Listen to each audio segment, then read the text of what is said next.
Brothers and sisters, wadai kwa wadaiwa, mabibi na mabouncer, mimi ni Millard Ayo na hii ni official countdown ya Amplifier. Hapa ni Clouds FM 88.5 Dar es Salaam, 88.7 Morogoro. Asante kwa kujikuta hapa jioni kama hizi. Sasa hivi ni mida ya Pepa number 3, Pepa number 3, na tuko na Profesa Yahya Njenge kwa ajili ya Pepa number 3. Kutoka kwa malighafi shambani mpaka kukufikia nyumbani. Huu ni unga wa ngano uhakika wa Azania. Upate katika aina tofauti kama vile HBF, PPF na hata Mark 1. Yeah? Yes. Bana Yahya. Naam brother. Vitu vinaenda? Vitu vinakwenda taratibu kabisa. Okay. Yeah, na leo bwana tunasema habari ya mjini kwa sasa bado imekuwa ni mnyama Simba. Yeah. Kufanya maandalizi sasa ya finali, kwa sababu tunasema hakuna kulala. Mara baada ya kukamilisha kazi ya kutoka nusu finali kwenda finali, kilichobaki ni kujiandaa kuikabili finali yenyewe ya kombe la shirikisho barani Afrika. Sasa kwenye maandalizi ya hilo, leo makamu tuseme naibu waziri wa Wizara ya Habari, Sanaa, Utamaduni na Michezo, Hamisi Mwinjuma ama Mwana FA alikwenda pale Benjamin Mkapa kwa ajili ya kufanya ukaguzi wa maendeleo ya ule uwanja wa Benjamin Mkapa, especially kutokana na ukarabati ambao umekuwa ukifanyika hivi sasa. Kwa hiyo yeye amekwenda kukagua ili apate uhalisia na uwezekano wa je, uwanja unaweza ukatumika kwa ajili ya mchezo wa mkondo wa pili wa finali ya kombe la shirikisho Afrika.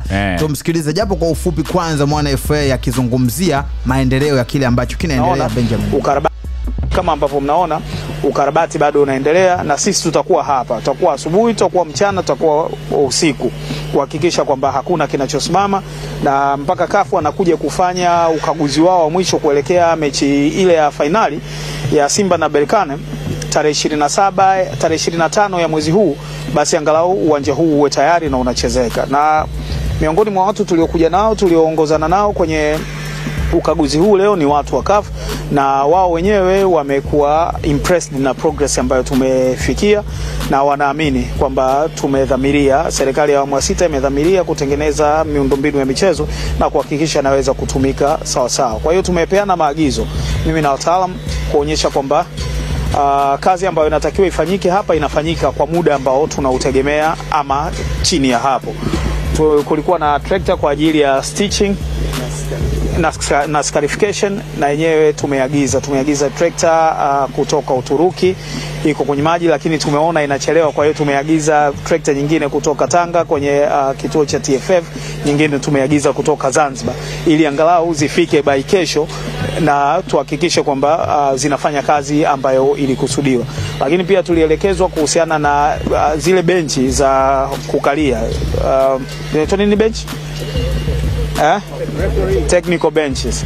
Lakini technical benches sio zile za wachezaji, sasa ile ya marefari wanataka iwe na matairi, na tunayafunga leo hapa. Tumepeana masaa 24 kuhakikisha jambo hilo linakwisha. Lakini pia wanataka flag poles ziwe 6 kila upande, kwa hivyo tutafunga 2 nyingine. Lakini pia kwa sasa zinazotumika ni zile zinazofungwa juu ya taa. Tumekubaliana na Mchina ambaye anakarabatia uwanja huu kuzifunga zile mpaka mwisho wa mwezi huu, tutakuwa na zile ili tuepukane na kufunga hizi plug pole huku chini. Lakini kulikuwa na marekebisho kwenye anti-doping room, na yenyewe yanafanyika ndani ya masaa 24 na yatakuwa na yenyewe yamekamilika.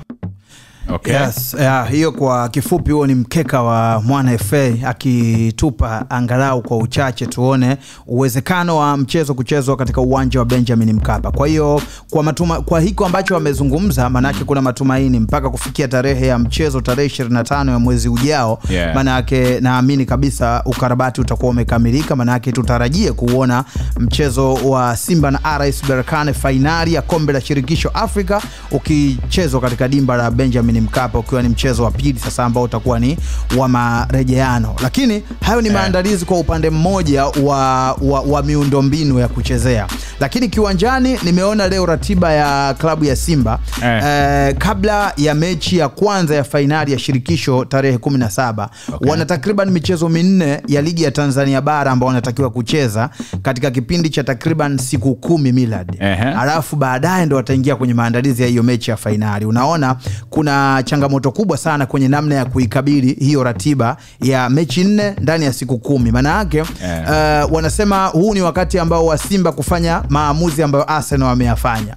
Arsenal msimu huu baada ya kuona matumaini yao ya kutoa ubingwa wa ligi kuu ya England yamekuwa yako chini sana. Alafu akaona kwamba kwenye michuano ya Champions League akajiona ana matumaini ya kufanya kitu. Alichokifanya akaamua kutake riski na kuzisacrifice mechi zote za ligi kuu soka nchini England. Akaamua kuwa anapumzisha baadhi ya nyota muhimu Arteta kocha katika mechi za ligi kuu, na baadaye wachezaji wale wanakuwa wana energy ya kutosha kwenye kuikabili michezo ya Champions League tangu kuanzia kwenye hatua ya robo finali. Alifanya hivyo mpaka hivi tunavyozungumza sasa hivi Arsenal iko nusu finali na leo watacheza na PSG mechi ya kwanza ya nusu finali, kwa sababu wameona kwamba upande huu wanayo nafasi ya kuweza kushinda kitu pengine kuliko katika EPL ambayo tayari hivi sasa Liverpool ameshafanikisha swala la kutoa ubingwa. Kwa hiyo hata kwa klabu ya Simba ukizitazama hizi mechi 4 zinazofuata before mechi hii ya finali ya kwanza ya kombe la shirikisho, unaona kabisa lazima kocha Fadlu naye akubali kufanya maamuzi magumu, kwa sababu matumaini kwenye ligi yapo lakini sio makubwa, kutokana na namna ambavyo Yanga anazicheza mechi zake, kutokana na namna ambavyo Yanga amekuwa akipata matokeo mazuri. Matumaini ya Simba kuwa bingwa wa ligi yapo lakini sio makubwa sana kama ilivyo kwenye kombe la shirikisho, kwa sababu kombe la shirikisho amebakisha hizo mechi 2 tu za kuweza kupambania kombe.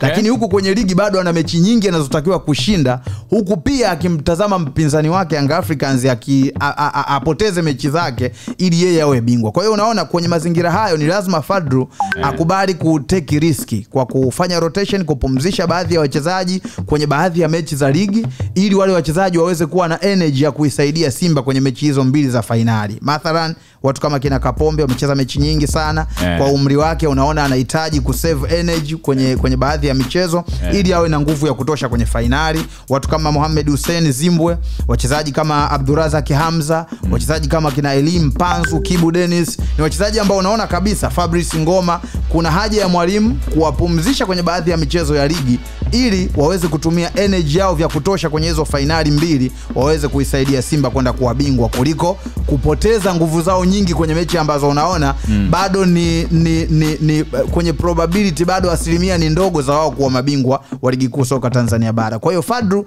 ni lazima apite kwenye njia ambayo Mikel Arteta alikuwa anajaribu kuipita na akafanikiwa, na ni vitu ambavyo vinafanywa na makocha wengi sana. Nakumbuka hata kwenye kumbukumbu mwaka 2012 Chelsea wanakwenda kutoa ubingwa wa Champions League, lakini kwenye ligi ya England walimaliza nafasi ya 6. Na ilikuwa hivyo hivyo baada ya mwalimu kuona kwamba huko kwenye Champions League kuna matumaini, akaamua mechi za ligi akawa anazicheza tu kimkakati, anapeleka baadhi ya wachezaji muhimu anawapumzisha, anatoa nafasi kwa wachezaji wengine. Ukija huku kwenye matumaini kwenye Champions League anaachia mziki kamili, anasogea. Kwa hiyo nadhani hili Fadlu kwenye hizi mechi 4 zinazofuata lazima akubali kuteki riski ili kuifanya Simba iweze kuwa na energy kwenye hiyo finali dhidi ya RS Berkane.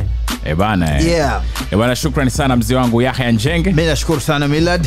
Tumekupata vizuri sana, tumekusoma vizuri sana. Huo ni ushauri tu. Kama mwalimu anaona anaweza kuvimba nazo zote, haina shida. Sawa. Special thanks kwa Yahya Njenge kwa page number 3 kwenye Countdown ya Amplifier. Leo mimi naitwa Millard Ayo na hapa ni Mjengoni Clouds FM.